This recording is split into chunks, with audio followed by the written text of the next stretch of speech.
Tinanggihan ng ICC ang kahilingan ni Duterte na makalaya. Panganib sa pagtakas at panggugulo sa mga testigo binanggit. Sa isang makasaysayang hakbang, tinanggihan ng mga hukom ng International Criminal Court ang kahilingan ni dating Pangulong Rodrigo Duterte na makalaya mula sa pansamantalang pagkakakulong habang nililitis ang kanyang kaso.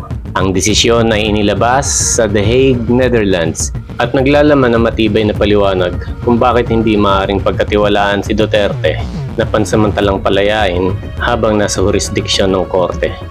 Ayon sa 23 pahinang desisyon ng panel ng mga hukom, may sapat na batayan upang maniwala na si Duterte ay posibleng tumakas at umiwas sa paglilitis. Bilang dating pinuno ng Estado, binigyang diin ng korte na siya ay may malawak na koneksyon sa politika at impluwensyang maaaring gamitin upang makatakas sa pananagutan. Bukod dito, binanggit din ng mga hukom ang posibilidad na gamitin ni Duterte ang kanyang kalayaan upang takutin o impluwensya ng mga testigo, direkta man o sa pamamagitan ng kanyang mga taga-suporta. Ang mga kasong kinakaharap ni Duterte ay may kaugnayan sa mga umano'y krimen laban sa sangkatauhan, partikular sa maras na kampanya kontra droga na isinagawa niya habang siya ay alkalde ng Davao City at kalaunan bilang Pangulo ng Pilipinas mula 2016 hanggang 2022. Ayon sa mga taga-usig ng ICC, si Duterte ay nag-utos at humikayat ng mga mararahas na aksyon, kabilang ang pagpatay laban sa mga hinihinalang sangkot sa droga. Ang kampanyang ito ay nagresulta sa libu-libong pagkamatay, kung saan ang opisyal na bilang mula sa pulisya ay mahigit 6,000. Ngunit ayon naman sa mga grupong pangkarapatang pantao, maaaring umabot ito sa 30,000. Pagtutol ng depensa, kalusugan ni Duterte isinusulong na dahilan. Iginiit ng legal na koponan ni Duterte na siya ay dapat palayain dahil sa kanyang mahinang kalusugan at bumabagsak na kakayahang mental. Ayon sa kanilang argumento, si Duterte ay nasa kritikal na kalagayan at patuloy na humihina habang nasa loob ng detention unit ng ICC.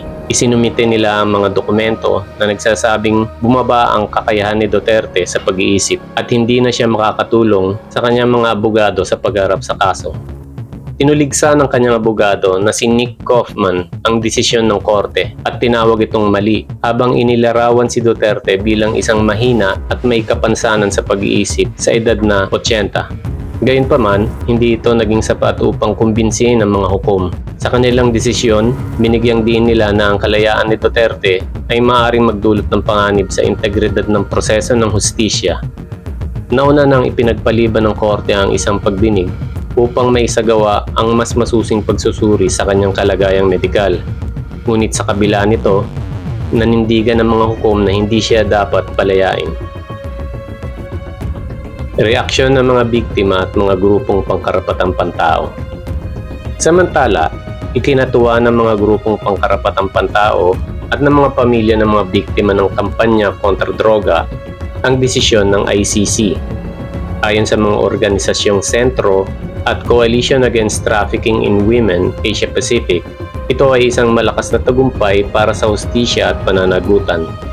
Sa kanilang pahayag, sinabi nilang pinagtibay ng ICC ang simpleng katotohanan: walang sino man, kahit isang dating pinuno ng Estado, ang hihigit sa batas. Ang International Coalition for Human Rights in the Philippines ay nagpahayag din ng suporta sa desisyon na tinawag nilang makatarungan at kinakailangan upang maprotektahan ng mga biktima mula sa karagdagang pananakot o panggigipit. Ayon sa kanila, ang desisyon ng ICC ay nagpapadala ng malinaw na mensahe sa mga lider ng Estado na hindi sila ligtas sa pananagutan kahit matapos ang kanilang termino. Pag-usad ng investigasyon at kahalagaan ng kaso. Sinimulan ng ICC ang investigasyon noong 2021 kaugnay ng mga malawakang pagpatay na may kaugnayan sa tinaguriang giyera kontra droga ni Duterte. Ang investigasyon ay nakatuon sa mga insidente ng extrajudicial killings kung saan maraming biktima ang hindi nabigyan ng pagkakataong ipagtanggol ang kanilang sarili. Ayon sa mga taga-usig, may sapat na ebidensya na nagpapakita ng sistemang paggamit ng karahasan laban sa mga hinihinalang sangkot sa droga na may pahintulot o direktang utos mula kay Duterte. Ang ICC Chief Prosecutor na si Karim Khan ay nagsabing ang pagkakaaresto kay Duterte noong Marso ay isang mahalagang hakbang sa patuloy na pagsisikap ng korte na panagutin ang mga responsable sa pinakamalulubhang krimen sa ilalim ng kanilang jurisdiksyon. Aniya, ang hustisya ay hindi dapat hadlangan ng kapangyarihan, posisyon o edad. Ang mga biktima ay may karapatan sa katotohanan at pananagutan. Mas malawak na epekto ng desisyon. Ang kasong ito ay isa sa mga pinakamalaking pagsubok sa kakayahan ng ICC na panagutin ang mga dating pinuno ng Estado sa mga kasong may kinalaman sa karapatang pantao. Pinakita rin ito ang kahalagahan ng internasyonal na hustisya sa pagprotekta sa mga biktima ng karahasan at sa pagpapanatili ng pananagutan sa mga nasa kapangyarihan. Sa kabila ng kanyang edad at kalagayan, nananatiling mahalaga ang pagharap ni Duterte sa mga akusasyon upang maipakita na ang batas ay umiiral para sa lahat, anuman ang katayuan sa lipunan. Bukod sa legal na aspeto, ang desisyong ito ay may malalim na epekto sa politika at lipunan ng Pilipinas. Maraming Pilipino ang patuloy na nahahati ang opinyon tungkol sa kampanya kontra droga ni Duterte. May mga naniniwala na ito ay nagdudulot ng kaayusan at disiplina, habang ang iba naman ay naniniwala na ito ay nagdulot ng takot, pang-aabuso at pagkasira ng karapatang pantao. Sa gitna ng mga magkakaibang pananaw, ang pag-usad ng kaso sa ICC ay nagbibigay ng pagkakataon para sa mas malalim na pagsusuri at pagninilay sa mga naging epekto ng pamumuno ni Duterte. Sa kabuuan, ang pagtanggi ng ICC sa kahilingan ni dating Pangulong Rodrigo Duterte na makalaya ay isang makapangyarihang pahayag ng prinsipyo na ang hustisya ay hindi dapat isang tabi kahit pa ang akusado ay isang dating pinuno ng Estado. Sa kabila ng kanyang edad, kalagayang pangkalusugan at dating posisyon, nananatiling mahalaga ang kanyang pagharap sa mga akusasyon upang maipakita sa buong mundo na ang batas ay pantay-pantay para sa lahat. Habang nagpapatuloy ang paglilitis, ang mata ng mundo ay nakatuon sa ICC at sa Pilipinas.